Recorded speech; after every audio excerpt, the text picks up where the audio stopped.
Audio Jungle.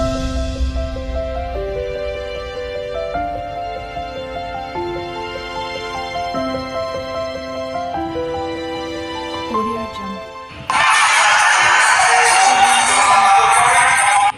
তো বন্ধুরা, এই দেখো শুনতেই পেলে আওয়াজটা যে এটা কি হচ্ছে। তো আজকে রাত্রেবেলা আমাদের আস্তে আস্তে ওই 11:30-12টা বেজে গেছে, এরকমই বেজে গেছে।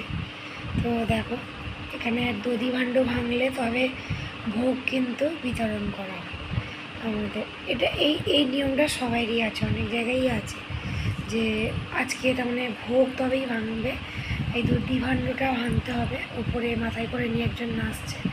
তো আমাদের ওখানে গ্রামের দিকে কি বলতো, বউরা সব তার মানে নাচের সব কিছুতে করে, ওই জন্য মানে যতই গান করছে করছে তো ওদের আর শখ মেটে না, নাচে ভাণ্ড ভাঙতে দিচ্ছে না। তো আরও গান করতে বলছে ওই নামে, তো তবেই ভাঙবে।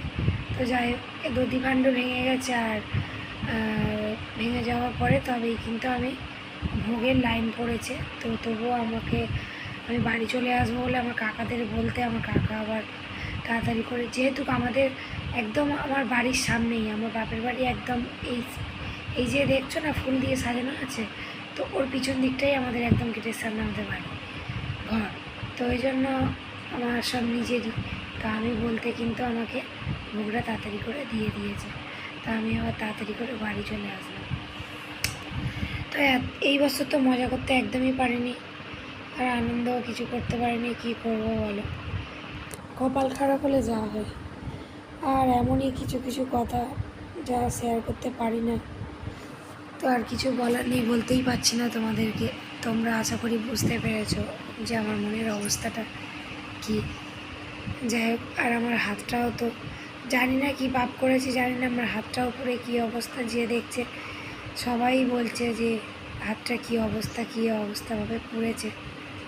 তো আর কী করবো বলো। যাই হোক, তো এখানে এই দেখো সবাই নাচছে। তারপরে আমি যখন বেরিয়ে আসছিলাম তো এখানে একদমই এত ভিড় ছিল যে গাড়ি বের করতে পারছিল না। উল্টো সাইড দিয়ে গাড়ি আবার বের করলো, কী করবো বলো, তো কিছু করার নেই। তো যখন আসছিলাম আরও আমার পাড়াতে সবাই মিলে আমাকে আবার জড়িয়ে ধরে সিঁদুর আবির ওদের মুখের মধ্যে ছিল, ঘষে ঘষে মুখের মধ্যে আবার লাগিয়ে দিল। তো আমার তো মনের অবস্থা কাউকে বলতে পারছি না না, তো ওই জন্য আর কী করবো বলো। তো তো আসার সময় অত রাত্রে আসছিলাম, আমাদের পুলিশ ধরেছিল জানো তো। বিপদের উপরে বিপদ, এত রাত্রেবেলা মেয়েকে নিয়ে আসছি অত দূর থেকে। তো ভয়ও লাগছে, কেমন ট্রাক চালু করে দিয়েছে। আর আমাদের তো ছোট ছোট গাড়ি, বুঝতেই পারছো। আর দেশ গ্রামের দিকে হলে তো ও তো ট্র্যাক কোনো কিছু মানে না।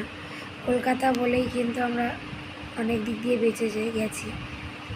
তো তারপরে আমাদের যে বাইপাস দিয়ে আসার কথা, সেই বাইপাসে কিন্তু আমি আবার আসিনি, আমরা মেন রোড দিয়ে এসেছি। তো আবার ধরেছে, আমাদের লাইসেন্স ফাইসেন্স থেকে ছেড়ে দিয়েছে। তো গুড নাইট।